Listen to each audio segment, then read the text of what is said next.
Good morning, ka-coach. Good afternoon. Good evening. Kung saang sulok man kayo ngayon naroon, no? Bago ko umpisahan ang aking vlog, no? Please makiusap ako na paki-subscribe sa aking channel, yung kulay pula. Para po ay marami i-share ko po sa inyo para mapakinggan niyo po pag may maraming video akong bago, tungkol ito lahat sa experience ko at tungkol ito sa pagbabasa ng libro ko araw-araw, no? So, ang aking experience ay sana ay makakuha kayo ng kaalaman dito, no? So, ang karibal pala natin sa negosyo, hindi natin sila tatawagin karibal. Yung kapariho ba nating negosyo? So, ang sinasabi natin na, bakit ako magnegosyo yan? Natatakot na tayo dahil maraming kilalang branding, no? So, dapat pala, no? Ay, iidolo mo sila kung bakit nila narating yan. Tulad ko ay manufacturing, no? Ng mga damit, nag-branding din ako ng mga damit. So, ito, gawa ko to, no? So, customize. So, ayan. So, dapat matakot ako dahil ay maraming dambuhalang mga kilalang damitan, no? Naka-display sa mall. Pero, sa experience ko, no? Hindi dapat po sila ay katukutan, kundi hahangaan sila kung bakit nila narating yon. Paano nila nagawa yon, no? Baling bilang isang ang business ko ay manufacture, no, ng mga damitan. So, magkaiba sa turo din sa marketing, no, na dito sa books na to. Pero may kapareho. So, iba-iba kasi ang experience, no. Dito kay marketing genius si Peter Fish, no, binili ko pa to sa Bitman, no, andun ako. So, may kunting kapareho sa experience ko at may yung laman din nito ng box ito. Sa experience ko, mas maganda yung mga kapareho mo negosyo ay gawin mo silang kaibigan. Dahil doon mo po malalaman kung paano kanila matutulungan, no? Hindi po sila kalaban. Kundi marami kang makukuha nilang na wala sa iyo kasi hindi ka perfecto eh.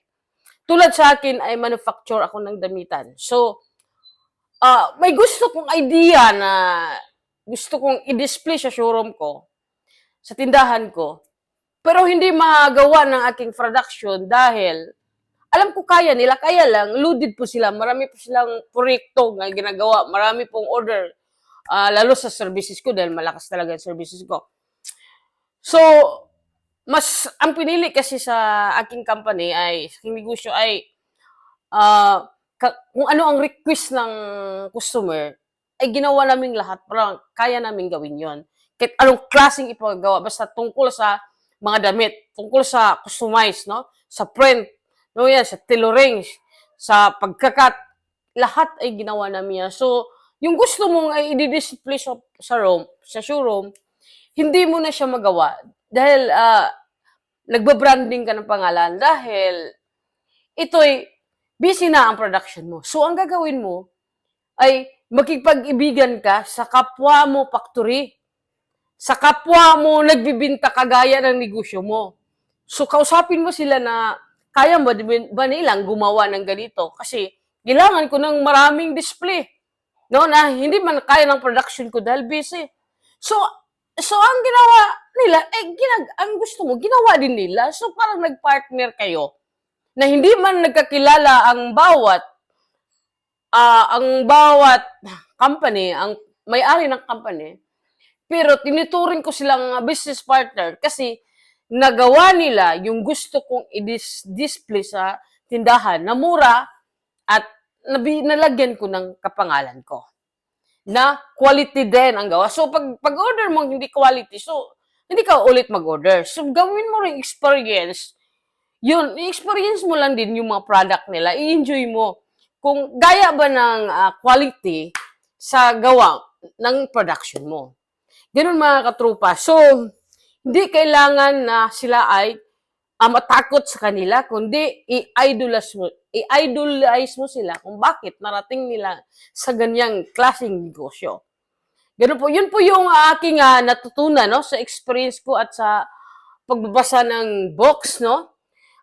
I-share ko lang sa inyo yung aking task araw-araw para po maintindihan nyo. So, bigyan ko kayo, baka wala po kayong task araw-araw na tapos. Bago kayo matulog, ganito na yan. Bago kayo matulog gabi, ilista na po yung gagawin nyo sa isang araw. Para yun ang magagawa mo, matapos yung task mo. Tapos, morning, bago ka gumising, gawin mo. Diba? Task ko to, i-share ko sa inyo. Magpasalamat sa Panginoon. No? Yan. Bago ka kukuha ng cellphone, pasalamat ka muna sa... Hindi ka kukuha ng cellphone. Unahin mo ay magpasalamat sa Diyos, magdasal ka. Pagkatapos yan, pagdasal mo, mag-exercise ka na. No? Ilang minutes ba gusto mo? 30 minutes, 20 minutes, yan. Pagkatapos mo mag-exercise, sa akin to ay nagbabasa ako ng box. Pagkatapos ko nagbabasa ng box, ay nagsusulat ako. Pagtapos ko sinusulat yung nabasa kong box, iisip ko yung nabasa kong box as experience ko, i-combine ko sila at iba-vlog ko. Ito na yon. So, ito yung, ngayong araw ay ito yung natutunan ko sa pag-experience ko sa pagbabasa ng book.